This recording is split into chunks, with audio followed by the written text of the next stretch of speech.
So guys लो, अब आपके पास आ चुकी है सुपर स्प्लेंडर एक्सटेक, वो भी E20 वेरिएंट, जिसमें आपका जो इंजन है वो बहुत जल्द ख़राब हो जाएगा। आपको जो माइलेज है वो भी 30 से 40% कम मिलेगा और साथ में आपको जो इसका मेंटेनेंस है वो भी काफ़ी ज़्यादा महंगा पड़ने वाला है।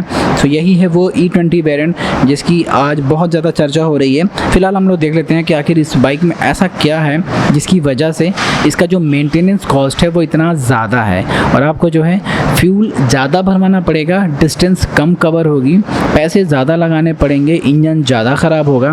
तो आइए फिर पहले फ्रंट से ही बात कर लेते हैं। तो फ्रंट में हमें एक बड़ा सा पुराना वाला ही वाइज़र देखने को मिल जाता है। मैं इसको पुराना वाला ही बोलूँगा क्योंकि काफ़ी टाइम से ये LED के DRLs और LED के जो हेडलैम्प्स है वो देखने को मिल जाते हैं। लेकिन यहाँ पर एक चीज़ है कि जो इसकी रोशनी है वो काफ़ी ज़्यादा अच्छी है। यहाँ पर 2 LED के बल्ब ऊपर मिल जाते हैं, एक LED का बल्ब जो है हमें नीचे देखने को मिल जाता है। यहाँ पर एक DRLs देखने को मिल जाते हैं। कुछ क्रोमिंग जो है इसके अंदर यूज़ की गई है, जैसे बल्ब के अंदर ये तो क्रोम होता ही होता है, LED होने के बाद भी इसके अंदर क्रोम डाला गया है। और साथ में हमें यहाँ पर ऊपर वाइज़र के माथे पर भी हमें थोड़ा बहुत क्रोम्स देखने को मिल जाते हैं। सो यहाँ पर भी हीरो का एक लोगो है जो कि 3D बेस्ड है। अब यहाँ पर अगर इंडिकेटर्स की बात करें तो भाई इंडिकेटर्स नया वाला मिल जाता है और ये वाले में आपको अभी भी हेलोजन के ही इंडिकेटर्स मिल रहे हैं और मिलेंगे। मुझे नहीं लगता कि इसके अंदर जल्दी जो है LED वाले इंडिकेटर्स आएंगे तो देखा जाएगा। फिलहाल अभी अगर देखें फ्रंट से तो फ्रंट में एक मडगार्ड देखने को मिल जाएगा जो कि सिंगल टोन पर है। सिंगल टोन इसलिए क्योंकि ये 100% शाइनी ब्लैक है आगे से लेके पीछे तक, वरना नहीं यार 100% शाइनी ब्लैक नहीं है भाई। बात को करेक्ट करते हुए मैं वापस से आपको दिखा देता हूँ। यहाँ पर देखो ये इतना पार्ट जो है हमारा शाइनी ब्लैक है, ये हमारा मैट ब्लैक है। तो होता ये है इससे, क्योंकि मैंने गलती से इसलिए बोल दिया क्योंकि मैक्सिमम बाइकों में जो है हीरो के वो पूरा फुल ब्लैक ही आता है, इस वजह से मैंने इसके लिए भी वही शब्द यूज़ किया। सो ये होता इसलिए है कि जो थोड़ा बहुत गिट्टी पत्थर मिट्टी टायर से उठ करके मिडगार्ड के ऊपर आती है, थोड़ा कम स्क्रैचेस डालती है, तो इसलिए थोड़ा बहुत ज़रूरी है कि कुछ पोर्शन जो है वो मैट ब्लैक रहे, जो कि नॉन स्क्रैचेबल होते हैं, उस पर जल्दी स्क्रैच नहीं पड़ता है। और दूसरा यहाँ पर अगर देखें तो हमें ट्रिपल पोर्ट कैलिपर दिखने को मिल जाएगा। वो कैसे है वो भी मैं आपको करीब से दिखा देता हूँ। तो बाइबर के कैलिपर्स मिल रहे हैं और आपको 3 गोले गोले अंडे मिल जाएंगे। B पर है और E पर है। बीच वाला B और लास्ट वाला E, तो इन तीनों पर एक एक सिलेंडर है जो कि प्रेस होकर के ब्रेक पैड को बाहर निकालता है। जब आप फ्रंट का ब्रेक मारोगे तो E और B, फर्स्ट B और लास्ट वाला E वाला जो सिलेंडर है वो बाहर निकलता है, ब्रेक पैड को दबाता है। जब आप यहाँ से रियर का ब्रेक दबाते हो तो भी कॉम्बाइंड हो करके भी कुछ ब्रेकिंग लगती है, तो उस वक्त केवल बीच वाला जो B है उसी से ही हमारा ब्रेक का पिस्टन बाहर निकलता है और थोड़ी कम पावर की फ्रंट ब्रेक अप्लाई होती है। तो इससे होता क्या है कि कॉम्बिनेशन भी हमें मिल गया रियर के ब्रेक के साथ और साथ में हमें एक ट्रिपल पोर्ट का सपोर्ट भी मिल गया। खैर इसे ड्यूल पोर्ट में भी किया जा सकता था, कॉस्ट थोड़ी बहुत कम की जा सकती थी। फ्रंट में आपको यहाँ पर एक रिफ्लेक्टर मिल जाएगा, डिस्क ठीक ठाक मिल जाती है, ऐसा कुछ भी नहीं है। ट्यूबलेस का टायर मिल जाते हैं, सीएट का टायर मिल रहा है, ट्यूबलेस का टायर विद सीएट कंपनी का। और एक चीज़ अगर देखें तो हमें 80/118 के फ्रंट में टायर मिल रहे हैं। और यहाँ पर अगर देखें थोड़ा बहुत तो कुछ कॉशंस लिखे हुए हैं, आप लोग पढ़ लेना जो भी है।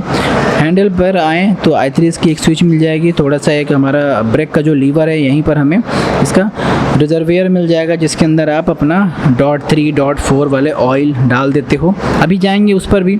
और टैंक पर हमें यहाँ पर सुपर स्प्लेंडर का जो 3D वाला लोगो है ये मिल जाता है।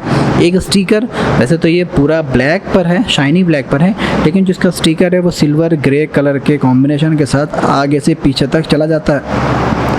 वही स्टिकर हमें यहाँ पर थोड़ा बहुत कलर का मिल जाएगा, रेड भी मिल जाता है कुछ, क्योंकि एक्सटेक में रेड यूज़ किया गया है यहाँ पर। सो इस वजह से यहाँ पर भी थोड़ा बहुत टच अप देना ज़रूरी था। अब यहाँ पर देखो ये टूल बॉक्स वाला एरिया है जिस पर FI लिखा हुआ है, एक बार मैं देख लेता हूँ कि टूल बॉक्स किधर गया इसका, तो टूल बॉक्स वही वाला है, ये तो सिर्फ एक कवरिंग टाइप की है। तो टूल बॉक्स यही वाला है और इसमें आपको टूल रखने की ज़रूरत नहीं है, चोरी बहुत इजीली हो जाता है। फिर भी टूल बॉक्स इसको ना ही माने। किक मिल जाएगा, एक बेहतरीन 125 सीसी का इंजन मिल जाएगा। और कभी ये इंजन लेटा हुआ आया करता था, आज ये उठा करके खड़ा कर दिया गया, तो उसके ऊपर भी इतना ज़्यादा नहीं जाएंगे। क्लच की प्लेसमेंट देख लो, क्लच की वायर हमारी कुछ इस तरीके से चली जाती है। अब यहाँ पर देखा जाए तो E20 होने की वजह से ये बाइक लगातार ख़राब हो रही, मैंने आपको शुरू में इसके बारे में बताया था। अब ख़राब ना हो जाए इसकी वजह से आपको इसमें कंपनी क्या देना पड़ रहा है कंपनी को। तो पहली बात तो यहाँ पर एक ऑक्सीजन सेंसर यहाँ पर मिल जाएगा, एक ऑक्सीजन सेंसर यहाँ पर हेड के पास मिल रहा है। अब ये दोनों बेचारे हर वक्त कैलकुलेशन करते रहते हैं कि कहीं ऐसा तो नहीं है कि E20 में जो इथेनॉल है, पेट्रोल में जो इथेनॉल है वो कच्चा ही बाहर निकल रहा हो। अगर कच्चा ही बाहर निकल रहा हो तो भाई पेट्रोल थोड़ा सा रोको, और ऑक्सीजन जो पीछे से आ रही है आपके सीट के नीचे से फिल्टर के पास से उसको बढ़ाओ, ताकि पहले तो ये जो इथेनॉल कच्चा निकल रहा है भाई इसको गर्म करके जलाओ। अदरवाइज़ जो हेड है वो ख़त्म हो जाएंगे, जल्दी काले हो जाएंगे, स्पार्क प्लग जल्दी से उसका गैप बढ़ जाएगा और काफ़ी ज़्यादा वियर एंड टियर होगा इंजन को भी और आपके माइलेज को भी। सो इस वजह से बचने के लिए आपको यहाँ पर ये ऑक्सीजन सेंसर दो पीस देना पड़ जाता है। सो अभी देखो बहुत ज़्यादा इसके ऊपर सवाल जवाब हो रहे हैं यूट्यूब पर और इंडस्ट्री में भी। E20 तो आज आया हुआ है हमारे इंडिया में, करीब साल 1.5 साल हो चुके हैं इम्प्लीमेंट हुए, लेकिन और कंट्रीज़ में 7 साल 8 साल पहले ही आ चुके हैं और उसके ऊपर बहुत सारे विवाद हो चुके हैं। बहुत जगहों पर E20 को वापस लिया गया, बहुत जगहों पर E20 का नोज़ल अलग किया गया, जैसे हमारे यहाँ पर थोपा जा रहा है जस्ट वैसे ही वहाँ पर भी शुरू में थोपा ही गया था कि भाई आप E20 ही डालो। जब प्रॉब्लम आई तो देखो भाई हमारे यहाँ पर तो एकता नहीं है उतनी इंडिया में, लेकिन बाहर देशों में एकता होती है। वो पूरा शहर पूरा गांव ही गाड़ियां लेकर के बाहर निकल जाते हैं सड़कों पर आंदोलन करने के लिए। इस वजह से वहाँ पर उस चीज़ को बैक फुट पर लिया गया कि भाई E20 अगर देना ही है तो अब जिनकी पुरानी गाड़ियां हैं वो तो नहीं ले सकते ना E20, तो उनको यार ऐसा ना हो कि अब वही एक बहुत से लोग बोल रहे हैं कि अगर आपको E5 E10 लेना है प्योर जो कि पहले मिला करता था तो वो 160 रुपये का है। आज की डेट में मेरे पास जितनी भी बाइकें हैं, एक बाइक छोड़ करके, आई थिंक 2 बाइक छोड़ करके, सॉरी एक बाइक और एक कार छोड़ करके, बाकी की 5-6 बाइकों में सभी में BS3 या BS4 है। तो इसका मतलब है कि मैं अगर E20 डालता हूँ तो वो सारी बाइकें बर्बाद हो जाएंगी, और हो भी रही थी, मुझे ऐसा एहसास हुआ। तो इसका मतलब है कि मैं उन बाइकों के लिए, प्लाटिना जैसी बाइकों के लिए जो कि आप 3 साल, जो कि आपका BS3 होगा, BS4 होगा, आप उसमें 160 रुपये का पेट्रोल डालोगे? कहाँ से डालोगे यार, बहुत महंगा हो चुका है। तो कहीं ना कहीं इस चीज़ को बैक फुट पर आना चाहिए। आप लोग का क्या ख्याल है मुझे कमेंट सेक्शन में बताना। खैर मैं अपनी बाइक पर आता हूँ। यहाँ पर हमें एक्सटेक का एक स्टोमेक्सर देखने को मिल जाएगा। फ्रंट में डिस्क मिली हुई है, इस वजह से यहाँ पर डिस्क का एक स्टिकर देखने को मिल जाता है जो कि आप यहाँ पर फ़िलहाल देख रहे हो।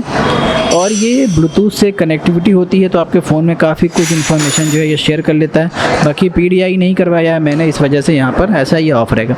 बाकी हज़ार्ड की स्विच, अपर डिपर, पास, इंडिकेटर, हॉर्न, I3S और सेल्फ की स्विच यहाँ पर देखने को मिल जाएगी। जो इसके लीवर्स हैं वो देखा जाए तो हमारा क्लच लीवर काफ़ी ज़्यादा सॉफ्ट है, ब्रेक लीवर तो सॉफ्ट रहेगा ही भाई, होता है ऑयल बेस्ड है। बाकी चार्जिंग का पोर्ट हमें यहाँ पर देखने को मिल जाता है। रियर सेक्शन पे थोड़ा बहुत चले जाते हैं, देख ही लेते हैं कि आखिर क्या है। तो टेल लाइट पुरानी वाली नहीं है, चेंज हो चुकी है एक बार, और इसका जो इंडिकेटर है वो भी हमारा हैलोजन बेस्ड ही है।